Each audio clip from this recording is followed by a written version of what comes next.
Hello and welcome to Daily Reflection with Aneel Aranha. Today is the 15th of April 2019. We're going to reflect on John chapter 12 verses 1 to 11. Listen. 6 days before the Passover, Jesus came to Bethany, the house of Lazarus, whom he had raised from the dead. There they gave a dinner for him. Martha served, and Lazarus was one of those at the table with him. Mary took a pound of costly perfume made of pure nard, anointed Jesus' feet, and wiped them with her hair. The house was filled with the fragrance of the perfume. But Judas Iscariot, one of his disciples, the one who was about to betray him, said, "Why was this perfume not sold for 300 denarii and the money given to the poor?" He said this not because he cared about the poor, but because he was a thief. He kept the common purse and used to steal what was put into it. Jesus said, "Leave her alone. She bought it so that she might keep it for the day of my burial. You always have the poor with you, but you do not always have me."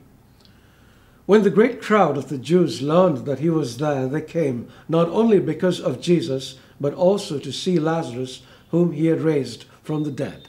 So the chief priests planned to put Lazarus to death as well, since it was on account of him that many of the Jews were deserting and were believing in Jesus, the gospel of the Lord. About 15 years ago, Tom Cruise was on the Oprah show.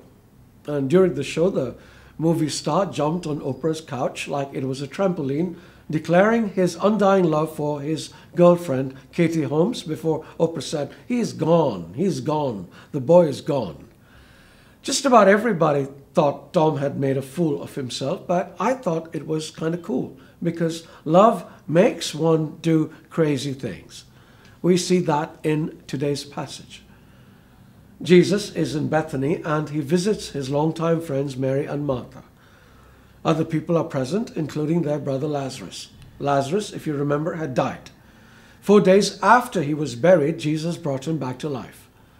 The chief priests plotted on getting him buried again because a lot of people started believing in Jesus when they saw this guy walking about town like he hadn't died at all. But I don't want to talk about him. I want to talk about his sister Mary, and not just about her, about what others thought of her. Like, for instance, Martha. While Martha was serving, Mary was sitting at Jesus' feet. This is not the only time Mary has done this very improper thing. On another occasion, Jesus had visited the two sisters. Martha was serving on that occasion too and was very upset her sister wasn't helping out. Finally, she went to Jesus and complained.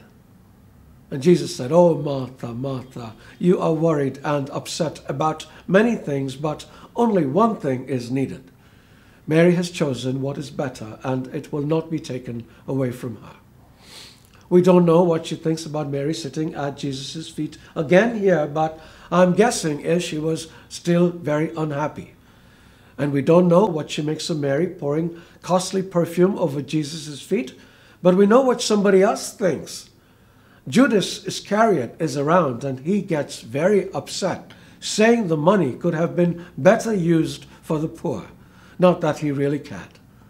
And Jesus said, "You always have the poor with you," quoting from Deuteronomy 15:11, indicating that we had to serve the poor, but sometimes other things took precedence. And then there is the matter of Mary wiping Jesus' feet with her hair, a very intimate gesture. There is no mention of anybody saying anything here, but there is another story where something similar happened. In that story, another woman wipes his feet with her hair. The Pharisee who invited Jesus for dinner is described as thinking, if this man were a prophet, he would know who is touching him and what kind of a woman she is, that she is a sinner. Jesus rebukes him and his lack of love, which is what all the reactions we have looked at today reveal.